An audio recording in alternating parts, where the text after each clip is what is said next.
principles. In economic sector, there is a jump of almost 50% from 5,400 crores to 7,200 crores, almost 50% jump. Then finance and planning wing, there is a reduction mainly, as I said, on account of the repayments. Then these are the policy initiatives I already captured. I will not go details into key proposals of individual departments. These have already been captured, and in the key proposals document that you have received, these are already there. So briefly, these are like this: power, science and tech,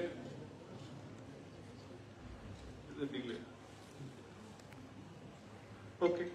I think with that, I will request Honorable Chief Minister to address the gathering, and then I will also request all the media personnel, press and electronic media to raise their hands, and there are 3-4 mics which will be circulated around, and then they can ask their questions clearly. Thank you.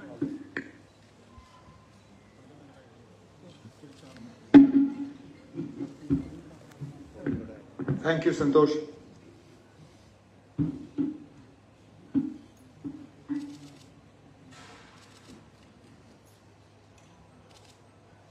रोजा रखने के बावजूद आज लगभग कोई 1.25 घंटे बोलने के का नतीजा ये है कि बोलना थोड़ा मुश्किल पड़ रहा है। लेकिन मुझे इस बात का बखूबी एहसास है कि 2018 के बाद एक बार फिर जम्मू कश्मीर की असेंबली में जम्मू कश्मीर का बजट पेश हुआ। उसके साथ साथ मुझे इस बात का भी एहसास है, जो मुझे अभी ही इसका ख्याल आया, कि कम से कम जम्मू कश्मीर में ये पहली मर्तबा है कि जम्मू कश्मीर के वजीर आला ने फाइनेंस मिनिस्टर की सूरत में बजट पेश किया है। कोशिश हमारे तरफ से हुई कि बजट वो पेश हो जिससे लोगों को फायदा मिले, लोगों की रोजमर्रा की जिंदगी में थोड़ी सी आसानी आए और जम्मू कश्मीर में तरक्की का दौर जो है वो और तेजी से आगे बढ़े। ये हमारा कभी दावा नहीं था कि सारा कुछ एक ही बजट में होगा, ना हमारा ये दावा था कि हमारे इलेक्शन में किए हुए वादे सारे एक ही बजट में पूरे होंगे। तो इसलिए मैं यहां बैठ के ये नहीं कह रहा हूं कि सारा कुछ अब हो गया है। हम ये कह रहे हैं कि आने वाले 5 साल के लिए हमने बुनियाद रखी है। बुनियाद मजबूत हो तो उसके ऊपर जो दायरा बनता है, जो स्ट्रक्चर बनता है, वो मजबूत होगा। अगर बुनियाद कमजोर रही तो जो आप उन बुनियादों पे कायम करने की कोशिश करोगे वो रहेगा नहीं। और कहीं पे भी, किसी भी समाज में, किसी भी सोसाइटी में जो ख्याल रखना है तो सबसे पहले ख्याल उनका रखा जाता है जिनको सबसे ज्यादा जरूरत है। इसलिए सोच समझ के इस बजट में जो इनिशिएटिव्स लिए गए, जिन वेलफेयर मेजर्स का आज ऐलान हुआ, वो जम्मू कश्मीर की सबसे गरीब जो तबका है उनके लिए है। ये बुनियाद है। आगे जैसे जैसे हम जाएंगे और हमारी माली हालत बेहतर होती जाएगी, जो सोशल वेलफेयर मेजर्स हमें लेने होंगे उनका दायरा जो है बढ़ता जाएगा। लेकिन फिलहाल मैं अपनी जगह मुतमईन हूं कि जिन हालात में आज जम्मू कश्मीर है, फाइनेंशियली, और एक यूटी की सूरत में ये जम्मू कश्मीर के लिए एक बेहतरीन शुरुआत है और मेरी और मेरे साथियों की, हमारी हुकूमत की लगातार कोशिश रहेगी कि जम्मू कश्मीर के लोगों को इस इलेक्शन में हिस्सा लेने का भरपूर फायदा हासिल हो। तो ये कहते हुए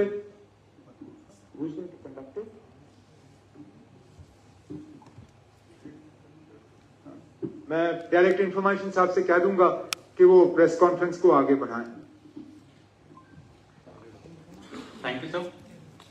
Before opening the floor for the questions, I request all the media persons to kindly introduce yourself and the organization you belong to before asking a question. Also, please keep your questions brief and kindly limit yourself to one question. So, now I open the floor for questions. So, from here, sir.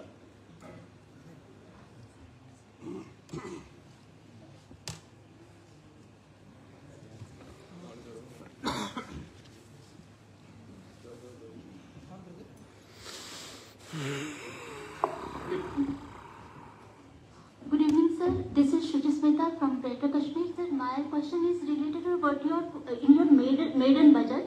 You are focusing, you are putting more premium on crafts economy, are creating assets in the form of industrial units. Sorry, you'll have to speak a little slowly. I didn't hear you. You are putting more emphasis on.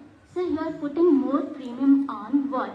Agri economy or crops economy, are creating assets in the form of industrial units in your major budget. What is your focus? Agri-economic crops. Oh, okay. No, our emphasis is not on one particular sector. Our emphasis is on taking J&K forward in a balanced manner, focusing on asset creation, focusing on improving the economy. In improving the economy, we want to focus on all three sides: the primary sector of the economy, the secondary sector, and the tertiary sector. So that means manufacturing, services. We have looked at all of these. I talked about growing the industrial base of Jammu and Kashmir, starting and expanding our industrial manufacturing areas. I have talked about the startup policy and giving a boost to entrepreneurship. There's also a renewed focus on agriculture and horticulture. Tourism is a major sector of our economy. We are looking to grow tourism arrivals both in Kashmir as well as in Jammu. Horticulture, of course, is an important facet of our economy. So, it would be wrong on anybody's part, including mine, to make the case that we are focused purely on one part of the economy. That is on the economic side. On the governance side, as I said, there are initiatives for improved governance, for asset creation, and for improving the social network, the social net that is available to our weakest sections of society. Question from there.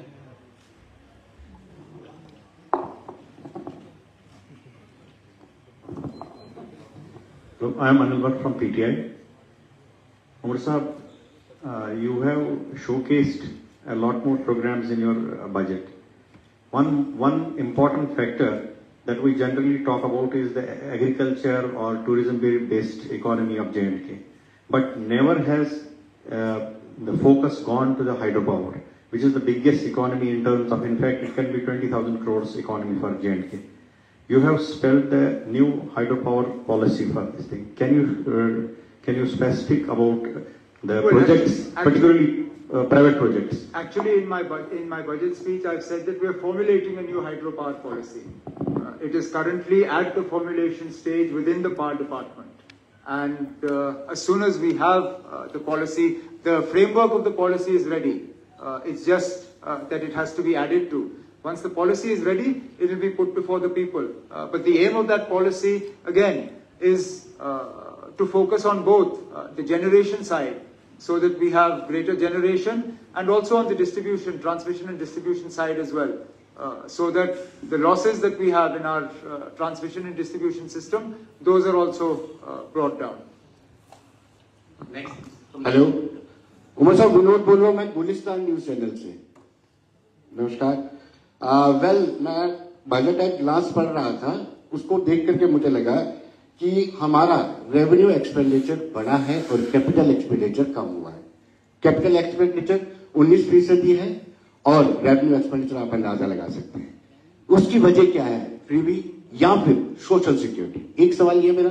दूसरा, आपका जो salary component है वो इस साल कम रखा गया है और पेंशन कंपोनेंट भी कम है। जब सैलरी कंपोनेंट आप कम रखते हैं, इसका मतलब है कि आप रोजगार, सरकारी नौकरी इस साल नहीं दे सकते हैं। ये बड़ा इंपॉर्टेंट इशू है। और उमर साहब, एक सवाल मैं लास्ट में आपसे करना चाहूंगा, लास्ट में एक मौका मुझे दे दीजिएगा। ये 2 सवाल मुझे। चलिए, अब पहले तो कैपिटल एक्सपेंडिचर कम नहीं हुआ है। कैपिटल एक्सपेंडिचर अगर आप देखें तो 24-25 जो हमारा आरई है वो 27,500 मरकजी होम। इस बार जो सैलरी कंपोनेंट है वो कम हो गया है। बुनियाद सैलरी कंपोनेंट कम हो गया है। पिछले साल था 27,930 करोड़, अभी आपने जो प्रपोज किया है 23,896 करोड़ है। इट मींस कि आप रोजगार नहीं देने वाले हैं या असामियां जो खाली है वो नहीं भरने वाले। अब आप मेरी बात समझने की कोशिश करिए ना। पिछले साल की सैलरी में जो हमारी पुलिस है उनकी सैलरी बिल इसमें शामिल थी। इस साल वो सैलरी पुलिस कंपोनेंट जो है वो हमारे बजट से हटा के मरकजी बजट में डाला गया है, इसलिए वो निकाल के ये नंबर कम हुआ है। एम्प्लॉइज की तादाद कम नहीं हुई है, एम्प्लॉइज की तादाद बढ़ेगी, घटेगी नहीं, लेकिन सैलरी कंपोनेंट कम हुआ है क्योंकि वो हिस्सा जो हम पुलिस को तनख्वाह के तौर पे देते थे वो अब हमारे बजट से हटा के मरकज की बजट में आ गया है। Next question please.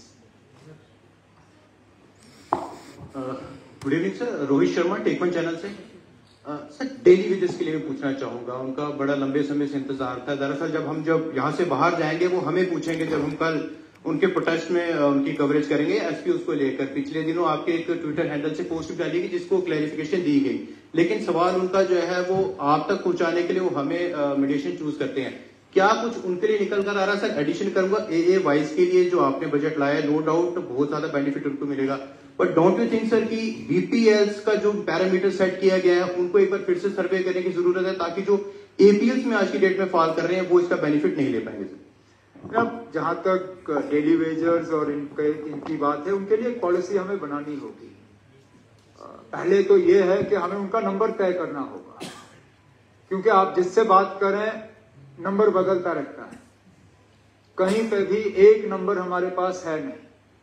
जब हमारे पास नंबर होगा उसके बाद उनके लिए हमें क्या पॉलिसी बनानी होगी वो हम तय कर सकते हैं, लेकिन जरूर उनके लिए कुछ ना कुछ तो करना ही होगा।